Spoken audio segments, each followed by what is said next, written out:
ان کی جانب سے جو ہے وہ تنقید سامنے آتی رہتی ہے، لیکن اب شاید یہ پریشر مزید بڑھانا چاہتے ہیں طالبان کے جو سیاسی مخالفین ہیں۔ ممکن کیسے ہے، یہ ہوگا کیسے، یہ آنے والے دنوں میں پتہ چلے گا کہ افغان طالبان کے جو مخالفین ہیں وہ کیا اپنے مقصد میں کامیاب ہو سکیں گے یا نہیں ہو سکیں گے۔ افغان کچھ ذرائع ابلاغ نے یہ خبر دی ہے، اور ایکس کے اوپر کچھ باخبر صحافیوں نے بھی یہ بتایا ہے کہ پاکستان کا ایک وفد جو ہے یہ قندھار پہنچا ہے، اور انہوں نے قندھار کے گورنر ملا شیری اخوند سے ملاقات کی ہے۔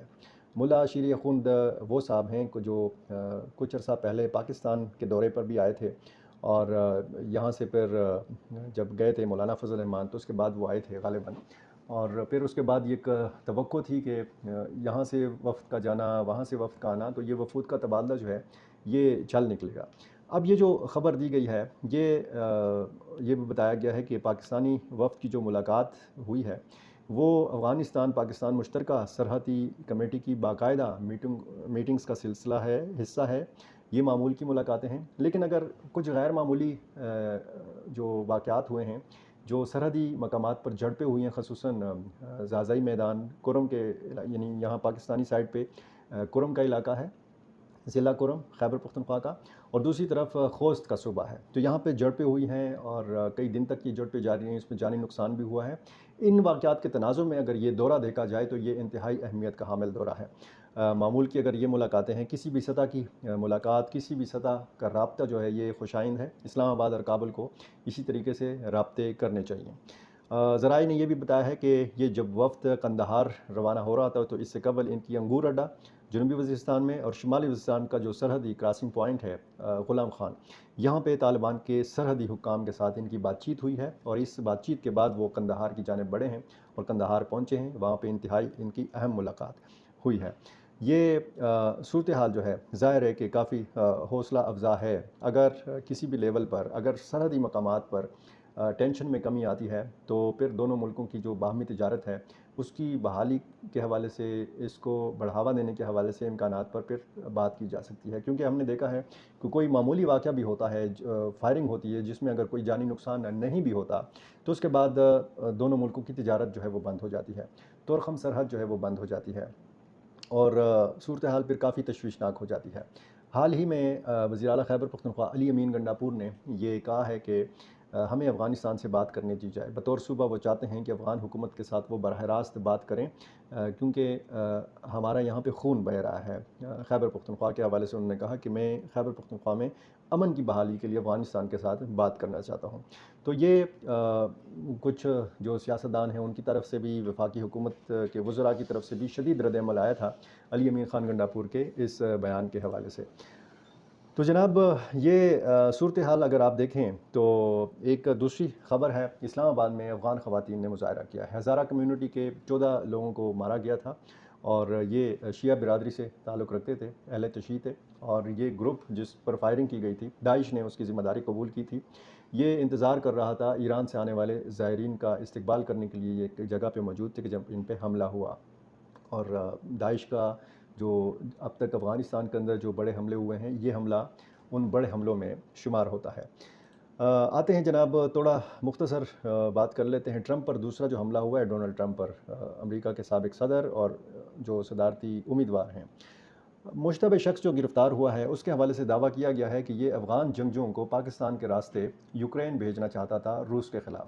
تو یہ تحقیقات ہو رہی ہیں سوشل میڈیا اکاؤنٹس کے ذریعے۔ اس کا پچھلا جو ریکارڈ ہے اس حوالے سے یہ بتایا گیا ہے کہ ان کے سوشل میڈیا اکاؤنٹس کا جائزہ لیا گیا ہے، جس سے معلوم ہوا ہے کہ رائن راوت، یہ اس بندے کا نام ہے، اس نے روسی فوج کا مقابلہ کرنے کے لیے غیر ملکی جنگجوؤں کو یوکرین بھیجنے کا مطالبہ کیا تھا۔ گزشتہ برس رائن نے امریکی اخبار نیو یارک ٹائمز کو بتایا تھا کہ وہ جنگی کارروائیوں میں یوکرین کی مدد کرنا چاہتے ہیں اور ان افغان فوجیوں کو ڈھونڈ رہے ہیں جو طالبان کی آمد کے بعد افغانستان سے فرار ہوئے۔ وہ اس منصوبے کو مبینہ طور پر پاکستان اور ایران کے راستوں سے مکمل کرنا چاہتے تھے، یعنی ہر جگہ پہ افغانستان، ایران اور پاکستان کا نام ضرور لیا جاتا ہے۔ اور یہ جو شخص گرفتار ہوا ہے اس سے مزید تحقیقات جاری ہیں۔ دیکھنا اب یہ ہے کہ اس دوسرے حملے کا ملبہ جو ہے یہ کس ملک پہ زیادہ گرتا ہے، ایران کے اوپر، افغانستان کے اوپر، یا پھر پاکستان کے اوپر۔ چونکہ پاکستان کا ذکر ہے تو میں تھوڑا مختصراً آپ کو بتاؤں کہ مولانا فضل الرحمان کافی اہمیت اختیار کر چکے ہیں، اور جو آئینی ترمیم کے حوالے سے بات ہو رہی تھی تو اس حوالے سے 13 نشستیں ہیں جمعیت علماء اسلام کے پاس۔ 13 نشستیں جو ہیں ان میں 8 نشستیں قومی اسمبلی کی ہیں، 5 نشستیں JUI کی سینٹ میں ہیں۔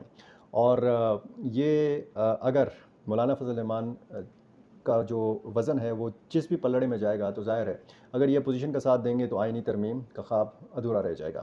اگر ان کا وزن جو ہے یہ حکومتی پلڑے میں جائے گا تو پھر ظاہر ہے کہ یہ آئینی ترمیم جو ہے یہ آسانی سے تکمیل تک پہنچ سکتی ہے۔ پاکستان کے 1973 کے آئین میں اب تک 25 مرتبہ ترامیم ہو چکی ہیں۔ آئینی ترمیم کے لیے پارلیمان کے دونوں ایوانوں سے 2/3 اکثریت درکار ہوتی ہے، یعنی قومی اسمبلی میں 224 ووٹ اور سینٹ میں 64 ووٹ۔ یہ اگر ملیں حکومت کو تو یہ 2/3 اکثریت ہو گئی، بالکل آسانی سے آئینی ترمیم جو بھی ہو وہ حکومت کر سکتی ہے۔ اس وقت حکمران اتحاد میں شامل مختلف سیاسی جماعتوں کے پاس قومی اسمبلی میں 214 ارکان کی حمایت حکمران اتحاد کو حاصل ہے، جبکہ 2/3 اکثریت کے لیے حکومت کو قومی اسمبلی میں 10 مزید ووٹ درکار ہیں، اور جمعیت علماء اسلام کے پاس قومی اسمبلی میں ووٹ ہیں 8۔ سینٹ میں حکومت کو 1 ووٹ چاہیے، جمعیت علماء اسلام کے پاس سینٹ میں ہیں 5 ووٹ۔ تو ان نمبروں کو پورا کرنے کے لیے حکمران اتحاد جمعیت علماء اسلام کے سربراہ مولانا فضل الرحمان سے ملاقاتوں پہ ملاقاتیں کر رہا ہے، کبھی زرداری صاحب جا رہے ہیں، کبھی شہباز شریف صاحب جا رہے ہیں، بلاول بھٹو 2 مرتبہ ملائے ہیں، اور تحریک انصاف کی قیادت تو شاید جیسے وہی والی بات ہو گئی کہ ان کو مس کال جاتی ہے تو وہ فوراً مولانا فضل الرحمان کے پاس پہنچ جاتے ہیں۔ اگر مولانا فضل الرحمان کی جماعت ان آئینی ترامیم کی یا ترمیم کی حمایت کر دیتی ہے تو پھر بھی حکومت کو 3 سے 4 ووٹ مزید درکار ہوں گے، جن کے بارے میں حکمران اتحاد میں شامل سیاسی جماعتوں کے ارکان کچھ بتانے سے گریزاں ہیں۔ ظاہر بندوبست کرنے والے بھی موجود ہوتے ہیں تو وہ بندوبست کر دیتے ہیں۔ یہ کچھ معاملات تھے پاکستان کے، افغانستان کے۔ امید ہے یہ ویڈیو آپ کو پسند آئی ہوگی۔ ڈیلی میدان کا یہ جو YouTube چینل ہے یہ اگر آپ نے سبسکرائب نہیں کیا تو یہ سبسکرائب بھی کر لیجئے اور مجھے اپنی رائے سے ضرور نوازیے۔ بہت شکریہ۔